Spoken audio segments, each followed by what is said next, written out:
বিকট এক বিস্ফোরণের শব্দে ঝকচকিয়ে গিয়ে তালহা প্রায় পড়েই যাচ্ছিল, কিন্তু না, তিনি পড়ে যান না। ছাদের গার্ডওয়ালের ওপাশে একজন মানুষের বসার মতো একটু চওড়া কার্নিশ আছে।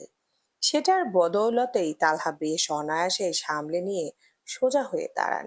তাকে সুরক্ষিতভাবে দাঁড়িয়ে থাকতে দেখে নাজহার বুকের ওপর হাত চেপে ধরে স্বস্তির নিঃশ্বাস, দীর্ঘশ্বাস ফেলে। এরপর আর এক মুহূর্ত দেরি না করে দুজনে দ্রুত পায়ে নিচে যাওয়ার জন্য পা বাড়ায়।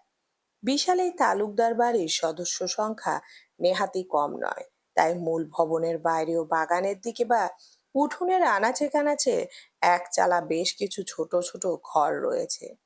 এমনই একটি ঘরে নিজের আস্তানা গেড়েছে নাজহার নবম পড়ুয়া চাচাতো ভাই রাইয়ান। ছেলেটার বিজ্ঞানের প্রতি ঝোঁক পাগলামির পর্যায়ে। মাস্টার চাচু তাকে পই পই করে নিষেধ করেছিলেন উল্টাপাল্টা কোনো পরীক্ষা নিরীক্ষা করতে, কিন্তু কে শোনে কার কথা। অতিরিক্ত অকাল পক্কতার ফলস্বরূপ আজ এক ভয়াবহ কাণ্ড ঘটিয়ে বসেছে সে। নিজের মন গড়া কোনো এক এক্সপেরিমেন্ট করতে গিয়ে আস্ত ঘরটাই সে উড়িয়ে দিয়েছে। বিস্ফোরণের তোড়ে ঘরের এক পাশের দেয়াল হুড়মুড় করে ভেঙে পড়েছে। ভেতরের জিনিসপত্র সব তছনছ, আর এই ধ্বংসস্তূপের মাঝে সামান্য আহত অবস্থায় দাঁড়িয়ে আছে স্বয়ং নিব্বি বিজ্ঞানী রাইয়ান। নিচে নেমে আসতেই এক লঙ্কা কাণ্ড দেখতে পায় নাজহা। রাগে হিতাহিত জ্ঞান শূন্য হয়ে রাইয়ানের বাবা হাতের জুতো খুলে ছেলেকে পেটাতে উদ্যত হয়েছেন। পরিস্থিতি বেগতিক দেখে নাজহাত তড়িঘড়ি করে ভিড় ঠেলে এগিয়ে যায়। চাচ্চু আর রায়ানের মাঝখানে ঢালের মতো দাঁড়িয়ে পড়ে সে। শান্ত কণ্ঠে বলে, বাদ দাও তো চাচ্চু, ওকে মেরে কি করবে? ছেলেটা তো নতুন কিছু শেখারই চেষ্টা করছিল। চাচ্চুকে থামিয়ে দিয়ে নাজহা উদ্বিগ্ন চোখে রায়ানের দিকে তাকায়। তোর খুব বেশি লাগেনি তো রে? ভয়ে জড়সড় রায়ান দুই দিকে মাথা নেড়ে জানায়, না। ভাইজির এমন প্রবল বাধার মুখে রাইয়ানের বাবা আর এগোতে পারেন না। নিরুপায় হয়ে সেখান থেকে সরে যান। তিনি চলে যেতেই উঠোনের গুমট পরিবেশটা নিমেষেই বদলে যায়। উপস্থিত সবাই আর নিজেদের ধরে রাখতে পারে না, রীতিমতো মাটিতে লুটিয়ে পড়ে হাসতে শুরু করে। মাস্টার চাচ্চু হাসতে হাসতেই বাড়ির অন্য বিজ্ঞান পড়ুয়াদের উদ্দেশ্যে করে রসিকতা করে ওঠেন, তোরাও এমন নিব্বা এক্সপেরিমেন্ট করে এবার মূল বাড়িটাও ব্লাস্ট করা। চারপাশে এই হাসাহাসির মাঝে নাজহার মুখে কোনো হাসি নেই। সে পরম মমতায় নিজের সুতির উন্নার খুঁট দিয়ে রায়হানের মুখের কালি খাওয়া দাগগুলো মুছতে মুছতে উপস্থিত সবাইকে শাসায়, অনেক হয়েছে, এবার থামো তো সবাই। আমার ভাইকে নিয়ে আর কেউ হাসবে না বলে দিলাম। সন্ধ্যার আবছা অন্ধকারে চারপাশটা কেমন থমথমে হয়ে আছে। তৃষ্ণা নিজের ঘরে মনের দিয়ে ঘরের কাজ গোছাতে ব্যস্ত। ঠিক তখনই ঘরে পা রাখে ওয়াসেম। তার চেহারায় একরাশ বিরক্তি আর কাঠিন্যতা। তৃষ্ণার দিকে এক পলক তাকিয়ে রুক্ষ কণ্ঠে সে বলে ওঠে, চা নিয়ে আয় সবার জন্য, আগে এক কাপ খেয়েছি, মন ভরেনি। তৃষ্ণা কোনো তর্ক করে না, অভ্যস্ত ভঙ্গিতে মাথা নেড়ে শুধু বলে, আচ্ছা। এদিকে নিচের লিভিং রুমে এক অন্যরকম পরিবেশ। তৌসি, রিয়াদা, রুদ্র আর নুহুমান মিলে জমজমাট আড্ডায় মেতে আছে। আজ রাতে তাদের আর কোথাও বের হওয়ার তাড়া নেই। যে লোকটার তাদের গন্তব্য নিয়ে যাওয়ার কথা, সে এখনো দিল্লি থেকে ফিরে আসেনি। তাই তাদের কাজ শুরু হবে আগামীকাল সকালে। শুধু এখন শুধুই অফুরন্ত অবসর। তৃষ্ণা চা বানানোর উদ্দেশ্যে ঘর থেকে বেরিয়ে আসে। ঠিক তার পিছু পিছু শার্টের কলার ঠিক করতে করতে বেরিয়ে আসে ওয়াসেম। ইয়াদ শুয়ে আছে রুদ্রের উরুতে মাথা রেখে। তার ঠিক পায়ের কাছেই বসে আছে তৌসির। করিডোরের ঠিক দিকে হঠাৎ চোখ পড়তে ইয়াদের চোখে মুখে দুষ্টুমির ঝিলিক খেলে যায়। সে পা দিয়ে তৌসিরকে আলতো লাথি মেরে ইশারায় করিডোরের দিকে তাকাতে বলে। তারপর গলা নামিয়ে ফিসফিস করে বলে ওঠে, কিরে, কলার ঠিক করছে কেন? ভেতরে কিছু হলো নাকি? তৌসির করিডোরের দিকে তৃষ্ণা আর ওয়াসিমের যাওয়ার পথের দিকে এক নজর তাকায়। তারপর তাচ্ছিল্য হাসি হেসে বলে, আরে না, এত সাহস আর বুদ্ধি ওর নেই। নিজের ইগো বাঁচাতে মেয়েটার সাথে ভালো করে দুটো কথাও তো বলে না, সে আবার কিছু করবে। কথাটা শুনে ইয়াদ চরম বিরক্ত হয়। চাপা ক্ষোভে বলে ওঠে, বড় ভাইকে আজ ক্লাস করাতেই হবে। যখন আসছেই তখন ওদের বাসন না করিয়ে আমি যাচ্ছি না। ও নিচে আসলেই তুই আমার সাথে নাটক শুরু করবি, বুঝলি? তৌসির ভুরু কুচকে জানতে চায়, কি নাটক? ওয়াসিম সিঁড়ি ভেঙে নিচে নামতে ইয়াদ ধীরে ধীরে উঠে বসে। হাতের ফোনটা অকারণে স্ক্রোল করতে করতে ঠিক ওয়াসিমকে শুনিয়ে শুনিয়ে বেশ আক্ষেপের সুরে বলে ওঠে, আহারে, কতদিন বউকে দেখি না, শোকে কলিজাটা ফাইটটা ফিনকি দিয়ে রক্ত বেরোচ্ছে একেবারে। তৌসির তাল মিলিয়ে বলে, কতদিন আবার? এই তো এলি, এখনো একদিনও তো পার হলো না। ইয়াদ কৃত্রিম ধমকের সুরে বলে ওঠে, ওই একদিনই আমার কাছে যুগ যুগ মনে হচ্ছে রে। তৌসির হেসে ফেলে, বাহ, বইয়ের জন্য এত মায়া তোর। ততক্ষণে ওয়াসিম এসে সোফায় বসে পড়েছে। ইয়াদ আর চোখে তার দিকে তাকিয়ে আরো জোরালো গলায় বলে, আমি তো আর মানুষ নামের গরু নই যে বউকে কাছে পেয়েও পাত্তা দেব না। আমি ভাই যতক্ষণ ঘরে থাকি বউয়ের আঁচলের নিচেই থাকি। নুহমানও পাশ থেকে ফোড়ন কাটে, তৌসির ভাই তো এমনই, ফ্রি হলেই ভাবিকে নিয়ে সারা দিন পড়ে থাকেন। তৌসিরের কাঁধে হাত রেখে ইয়াদ বেশ বাহবা দেওয়ার ভঙ্গিতে বলে, এই তো, গ্রেট, এমনটাই তো হওয়া উচিত। এরপর হঠাৎ সে ঘুরে তাকায় ওয়াসিমের দিকে, সরাসরি প্রশ্ন ছুড়ে দেয়, তুই তো বউকে বউই মানিস না, তারপরও বল, একটু আদর টাদর তো নিশ্চয়ই করিস, তাই না? মুহূর্তেই ওয়াসিমের চোখের দৃষ্টি তীক্ষ্ণ আর রাগী হয়ে ওঠে। দাঁতে দাঁত চেপে সে বলে, লাথি মেরে তোর বইয়ের বড়াই করা ছুটিয়ে দেব আমি। আমি কি তোদের মতো সাত করে বিয়ে করেছি নাকি? তোদের বউ আর আর ওর মধ্যে আকাশ পাতাল তফাৎ। তোদের বউরা ভালো পরিবারের রূপবতী গুণবতী, তারা সম্মানের যোগ্য। কিন্তু ওর তো বাপ মাই নেই, ও একটা লোভী মেয়ে, দুমুঠো ভাতের লোভে পড়ে আছে এখানে। কাজের লোক কাজ করে খায়। এই নির্মম কথাগুলো শুনে তৌসিরের চোয়াল শক্ত হয়ে যায়। সে তীব্র দৃষ্টিতে কিছুক্ষণ ওয়াসিমের দিকে তাকিয়ে থাকে, তারপর ঠোঁটের কোণে এক চিলতে তাচ্ছিল্যের হাসি ফুটিয়ে বলে, অবহেলা করছিস, কর তো, কর। তো মনে রাখিস কিন্তু, এই মেয়ের যোগ্য তুই নোস। যেদিন ওকে হারাবি সেদিন বুঝবি ও আসলে কি ছিল। ওয়াসিম চরম অবজ্ঞার সুরে উড়িয়ে দেয় কথাটা, না, বুঝবো না। তুড়ি মারলে ওর মতো 100টা মেয়ে এসে পায়ে পড়বে। ওকে নিয়ে এত সাফাই গাওয়ার কিছুই নেই। ও শুধু আমার কাজের লোক, এর বেশি কিছু না। ইয়াদ স্তব্ধ হয়ে ওয়াসিমের চোখের দিকে তাকায়। তুই আস্ত একটা পশুর মতো কথা বলছিস ওয়াসিম। কথাটা শুনে ওয়াসিম হঠাৎ শূন্য দৃষ্টিতে চেয়ে হু হু করে হেসে ওঠে। সেই হাসিতে পানের চেয়ে শূন্যতা আর হাহাকারই বেশি। সেই দিনের পর থেকে আমি আর কারো প্রতি কোনো মায়া অনুভব করি না রে। হ্যাঁ, আমি একটা পশু, আমি সেটা স্বীকারও করি। মুহূর্তেই ঘরের পরিবেশ ভারী হয়ে আসে। ইয়াদ আর তৌসির একে অপরের দিকে তাকায়। তিনজনের মুখে নিমেষে নেমে আসে ঘোর অনামিষার কালো মেঘ। চোখে দাও দাও করে জ্বলে ওঠে দীর্ঘদিনের চাপা পড়ে থাকা প্রতিশোধের আগুন। ইয়াদ ফিসফিস করে অথচ কঠিন স্বরে বলে ওঠে, ওরা আমাদের বাঁচতে দেয়নি, আমাদের বোনকে, বাবাকে, আমাদের পুরো রাজ্যকে, আমাদের অস্তিত্বকে ওরা ধুলোয় মিশিয়ে দিয়েছে। আমরা ওদের ছাড়বো না ওয়াসিম, আমি ওদের কাউকে ছাড়বো না। ঠিক সেই থমথমে মুহূর্তে চায়ের ট্রে হাতে লিভিং রুমে এসে ঢুকে তৃষ্ণা। পরিবেশ ভারী ভাবটা সে হয়তো আজ করতে পারে না, বা করলেও না দেখার ভান করে চুপচাপ সবার সামনে ট্রেটা নামিয়ে রেখে ফিরে যেতে উদ্যত হয়। তৃষ্ণাকে ফিরে যেতে দেখেই তৌসির বসা থেকে উঠে দাঁড়ায়, পেছন থেকে শান্ত গলায় ডাক দেয়, তৃষ্ণা শোনো। তৃষ্ণা থমকে দাঁড়িয়ে পড়ে, ধীর পায়ে পিছনে ফিরে দৃষ্টি অবনত রেখে বিনীত স্বরে বলে, জি বলুন।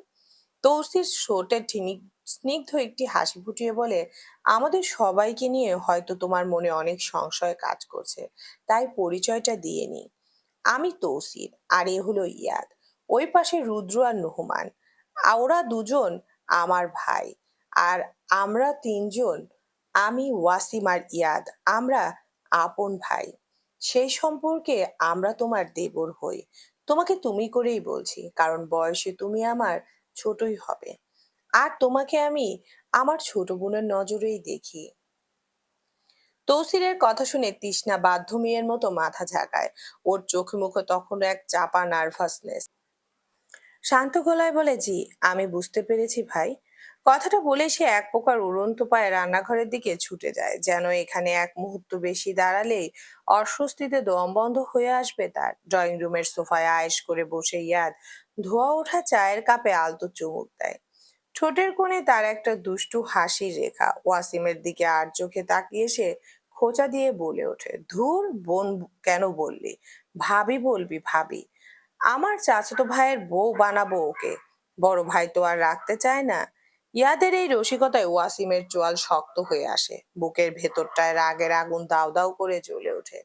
তার তো মন চাচ্ছে এই মুহূর্তেই ড্রয়ার থেকে পিস্তলটা বের করে ইয়াদকে গুলি করে টপকে দিতে। সে খুব ভালো করেই জানে ইয়াদ এসব নিহাতি মজা করে বলছে। তারপরেও অদ্ভুত এক অধিকার বোধ আর তীব্র ঈর্ষায় তার রাগ জ্বলতে থাকে। মন চাচ্ছে ইয়াদের জিভটা টেনে ছিঁড়ে নিতে। নিজেকে কোনো মতো সামলে বিরক্তিতে ভুরু কুঁচকে ওয়াসিম এবার মুখ খোলে, দুনিয়াতে কি মেয়ের অভাব পড়েছে যে তুই কথায় কথায় ওকে টানোস? ইয়াদ দমে যাওয়ার পাত্র নয়, সে আরো ফাজলামি শুরু করে। চোখের দৃষ্টি প্রচ্ছন্ন মজা নিয়ে বলে, হ্যাঁ টানি, কারণ এমন সহজ সরল মেয়ে আমি কখনোই দেখিনি। আমার বইয়ের পর এই মেয়েটাকে আমার সবচেয়ে ভালো মনে হলো। আমার চাচাতো ভাই অনেক ভালো মানুষ, ওকে একেবারে বুকের ভেতর আগলে রাখবে। ওয়াসিমের ধৈর্যর বাদ এবার যেন চিৎ ধরে যায়। হাতের মুঠো শক্ত করে সে প্রায় ফেটে পড়ে। আমার বিয়ে করা বউকে তুই আরেকজনের বউ কেন বানাবি? ওকে ডিভোর্স দিলে তো তুই অন্য জায়গায় বিয়ে দিয়ে দিবি। এতক্ষণ চুপচাপ দুজনের কাণ্ড দেখছিল তৌসির, এবার সে আসল পয়েন্ট ধরে বসে। তীক্ষ্ণ দৃষ্টিতে ওয়াসিমের দিকে তাকিয়ে বলে, কিরে বাইনচোদ, তুই না কইলি বউ মানুষ না? তাহলে এখন এইসব কথা মারাস কেন? তৃষ্ণাকে ডিভোর্স দিয়ে দিবি, ব্যাস কেল্লা ফতে। তোর তো এত অসুবিধা হওয়ার কথা নয়। ওয়াসিম থতমত খেয়ে যায়। নিজের দুর্বলতা ঢাকতে সে একটা দীর্ঘশ্বাস ছাড়ে। চোখ অন্যদিকে ফিরিয়ে গলা খাকারি দিয়ে বলে, অসুবিধা অনেক হবে। আমার কাপড় চোপড় ধোয়া, টাইমলি খাবার দেওয়া, মুখে তুলে খাওয়ানো, গা গতর মুছিয়ে দেওয়া, সেবা করা, চা করে দেওয়া, এইসব কে করবে ওকে ডিভোর্স দিয়ে দিলে? ওয়াসিমের এই খোঁড়া যুক্তি শুনে তৌসির তিক্ত হাসে। সে খুব ভালো করেই বোঝে কাজের অজুহাতের আড়ালে ওয়াসিম আসলে মেয়েটাকে কতটা চায়। বসা থেকে উঠে দাঁড়াতে দাঁড়াতে তৌসির ভারী গলায় বলে, নিজের স্বার্থের জন্য হলেও তোর এই অসহায় মেয়েটাকে ভালোবাসা উচিত ওয়াসিম, হারিয়ে ফেলিস না। কথাটা বলেই তৌসির নিজের রুমের দিকে পা বাড়ায়। পকেটে থাকা ফোনটা বেশ কিছুক্ষণ ধরে একটানা বেজেই চলছে। নাজহা বারবার কল দিচ্ছে। তৌসির নিজের রুমে ঢুকে দরজাটা চাপিয়ে ফোন রিসিভ করে। কল ধরতেই ওপাশ থেকে নাজহা রীতিমতো চিল্লিয়ে ওঠে, কই ছিলেন আপনি? তৌসির বিরক্ত নিয়ে কপালে ভাঁজ ফেলে। নিজের স্বভাব সুলভ রুক্ষ টোনে বলে, আরে কামে ছিলাম সাওয়া, এমন চিল্লাস কেন? তৌসিরের এই অদ্ভুত গালি শুনে নাজহা জাদুর মতো শান্ত হয়ে যায়। গালি না খেলে ওর মনে শান্তিই আসে না। উত্তেজিত স্বরটা নামিয়ে এনে নাজহা বলে, আপনি তাড়াতাড়ি চলে আসুন, আমার আপনাকে অনেক কথা বলার বাকি আছে। তৌসির প্যান্টের পকেটে এক হাত গুজে ক্যাজুয়ালি জিজ্ঞেস করে, কি কথা? আছে কত কথা, ফোনেই বলো শুনি। না, এসব ফোনে বলতে পারবো না, বাড়িতে আসুন বলবো। আর শুনুন, আজ আমার চাচাতো ভাই রায়ান আছে না? তৌসির ভুরু কুচকায়, হ্যাঁ কেন, কি হয়েছে? ওপাশ থেকে নাজা প্রায় হাঁপাতে হাঁপাতে বলে, আরে কি হয়েছে শুনুন বলি। ও সায়েন্স এক্সপেরিমেন্ট করতে গিয়ে আমাদের একটা হল রুম উড়িয়ে ফেলছে। কথাটা শুনে তৌসির এক মুহূর্ত চুপ থাকে, তারপর হো হো করে হেসে ওঠে। হাসির মাঝে তাচ্ছিল্য ভরা গলায় বলে, নোবেল জয়ী গাদ্দারির হারাম টাকা দিয়া তোর বাপ চাচারা এসব বানাইছে তো, তাই এমনি উড়াইয়া যাইতাছে। দেখিস তোর বাপ চাচার সাওয়া না কবে এমনি উড়িয়া যায়। কথাটা শুনে নাজহার মেজাজ নিমিষেই বিগড়ে যায়। ঝাঁঝালো গলায় সে বলে ওঠে, হ্যাঁ, আমার বাপ চাচাই তো শুধু হারাম টাকা কামায়, আর আপনি তো তাসবিহ আর জায়নামাজ বিক্রি করে এত টাকা কামান, তাই না? আমার বাপ চাচা তো অন্তত খরচ করতে জানে, কিন্তু আপনি, ছি। দুদিন পর যখন বাচ্চা কাচ্চা হবে তখন তারা যদি জিজ্ঞেস করে, আম্মা তুমি কি করে এই কিপ্টের সংসার করলে, কিভাবে এই কিপ্টের সংসার থেকে আমাদের জন্ম দিলে, তখন আমি কি উত্তর দেব শুনি? তৌসির ওপাশ থেকে মিটিমিটি হাসছে, তবে গলার স্বরটা একদম সহজ রেখে রসিকতা করে, তখন বলবি তোদের বাপ টাকা খরচ করে সেফটি না কিনে কিপটামি করেছে বলেই তোরা দুনিয়ার আলো দেখতে পাচ্ছিস। কথাটা শুনে নাঝাম নাক মুখ ছিটকায়, বিরক্তির চরম সীমায় পৌঁছে বলেছি, আমি বাচ্চাদের এসব বলবো? তৌসিরের হাসি যেন আরো চওড়া হয়। বলবি, সমস্যা কি? হঠাৎ নাঝার মাথায় অন্য চিন্তা ভর করে, প্রসঙ্গে পাল্টে সে হঠাৎ বলে বসে, এই তৌসির, আমাদের তো বাসর হয়ে গেছে, কিন্তু কয়টা বাচ্চা নেব সেটা তো একবারও ভাবিনি। তৌসির সাথে সাথেই আপত্তি জানায়, না, এখন বাচ্চা টাচ্চার কোনো দরকার নেই। কেন? নাঝার কণ্ঠে রাজ্যের বিস্ময়। তুই নিজেই তো একটা বাচ্চা। বাচ্চা জন্ম দিতে গিয়ে যদি মরে টরে যাস, তখন তো তোর বাপ চাচা আমার নামে উত্তেজনার মামলা ঠুকে দেবে। তৌসিরের কথা শুনে নাঝার অভিমান আর রাগ এক হয়ে যায়। ঠোঁট উল্টে বলে, তাহলে এক কাজ করুন, মায়াকেই বিয়ে করে নিন। ও তো বেশ উপযুক্ত বয়সের আছে, বাচ্চা জন্ম দিতে গিয়ে মরবেও না।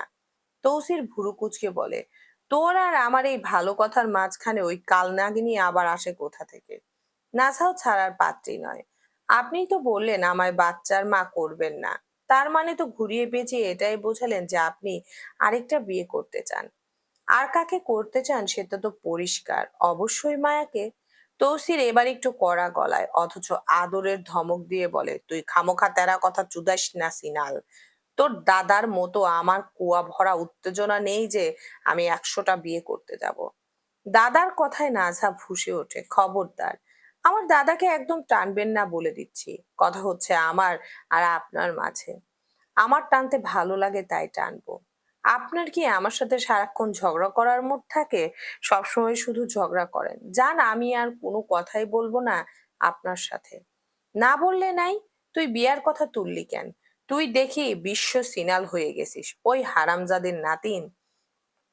তুই বিয়ের কথা তুলস কেন? তো তুলবো না। আপনি কেন বললেন আমি বাচ্চা নিব না? আমি তোরে না করিনি, বলেছি এখন না। নাঝা জেদ ধরে, আপনার সাথে বিয়ে না হয়ে অন্য কারোর সাথে হলে এতদিনে আমি 2-3 মাসের প্রেগনেন্ট থাকতাম। তৌসির অবাক হয়ে বলে, কি কইলি আবার ক? বললাম আমি মা হব, আমি আপনার সন্তানের জননী হব। আমি মা ডাক শুনতে চাই। 40 বছর হওয়ার আগে 10-12টা বাচ্চার মা হইতে চাই, শুনছেন? তৌসির দীর্ঘশ্বাস ফেলে, শুনছি, এখন ঠান্ডা হ। মা হবি কেমনে? ধরলেই তো কাকড়ার মতো চিল্লানি দিস, শেষ করবার দিস না কিছু। নাছা নাজুক গলায় বলে, তো করেন না কেন? আমি কি না করেছি? জোর করে করবেন।